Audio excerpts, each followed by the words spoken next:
Brandon is a successful, handsome 30-something businessman living and working in New York City. Unknown to those who know him, he's struggling with a sexual addiction. On a subway train he flirts with a young woman and she flirts back with him. She has a wedding and engagement ring on, and when they exit the train, she disappears into the crowd. After work, Brandon and his boss David go out and meet 3 women at a club. Later Brandon has sex with the woman David was trying to pursue.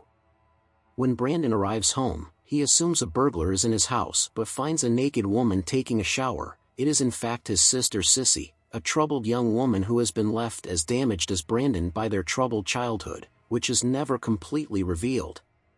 Sissy tells Brandon that she has been living in Los Angeles for the past year and performing as a singer in local clubs. Having fallen on hard times, Sissy claims that she has no place to live and asks if she could stay with him for a while. Brandon reluctantly agrees. The next evening, Brandon and David watch Sissy singing a beautifully sad jazz version of New York, New York at a club. Afterwards, Sissy sits with Brandon and David at their table where she talks a little more about herself and her singing career before. After a casual talk over drinks, they all go back to Brandon's apartment.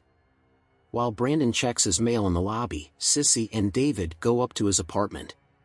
When Brandon arrives, he hears Sissy having sex with David through the bedroom door, in his bed. Brandon leaves his apartment and runs on the streets while listening to box piano music on his earphones. Brandon comes back home and sees that Sissy and David are gone. He changes the bed sheets and quickly goes to bed. A little later that night, he is annoyed by Sissy who climbs into bed and wants to cuddle him. Brandon yells at her to go back to sleep on the couch and she leaves him alone. At work, Brandon then tries to pursue a relationship with his coworker Marianne, by flirting with her and asking if she would like to have dinner with him, and Marianne accepts. After having a casual and pleasant dinner at a local restaurant, in spite of the young awkward waiter interrupting them several times, Brandon resists making a move on Marianne. They part ways at the end of the dinner, and he goes home alone. Later that night, Sissy arrives at Brandon's apartment and accidentally walks in on him masturbating in the bathroom. She then finds his laptop open full of pornography. Through the laptop camera, a woman is half undressed, touching herself while waiting for Brandon. She says that he would love the 2 women to get it together. Brandon violently appears and accuses Sissy of spying on him and she storms out. Brandon then takes all of his pornography in his apartment, including his laptop, and throws everything out. The next day at work, he approaches Marianne and takes her to a lavish hotel room. In the bathroom, hidden from Marianne's view, he snorts a line of cocaine. They attempt to have sex but Brandon cannot maintain an erection. Marianne leaves, while he stays at the hotel room, feeling lonely and humiliated. Sometime later, Brandon is seen having sex with another woman in the same hotel room. When Brandon gets home, he watches cartoons on his TV set, and Sissy arrives and talks to him. He asks her where she was, and she tells him that she was with David. Brandon tells Sissy that David happens to be married, and Sissy says that she already knows, for David told her during their first night together. Brandon angrily tells Sissy that she must move out at the end of the week to look for her own place to live.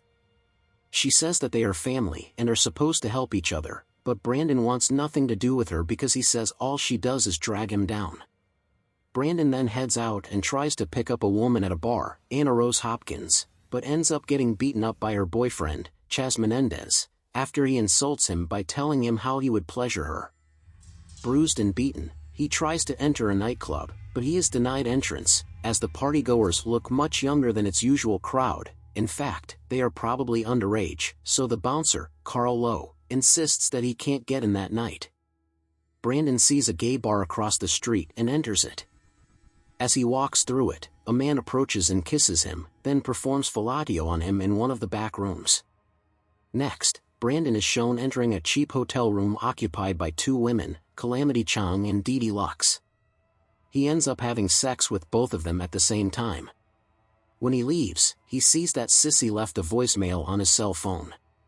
He gets off the train he is on due to its being delayed by an implied suicide further up the tracks. He frantically calls Sissy but she doesn't answer, so he rushes home. When he gets there, Sissy is lying on the bathroom floor after having cut her wrists. She survives and he visits her in the hospital. When he leaves, he collapses and cries in the rain. Some time later, Brandon is seen sitting on the train, going to work as usual. The same woman from the beginning sits across from him, only wearing her engagement ring. He tries to look away, but she keeps staring at him and smiling, clearly flirting with him. She stands up to leave the train, expecting him to follow her like the last time. Brandon keeps looking at her, and before viewers can know if he is going to follow her or not, the screen cuts to black.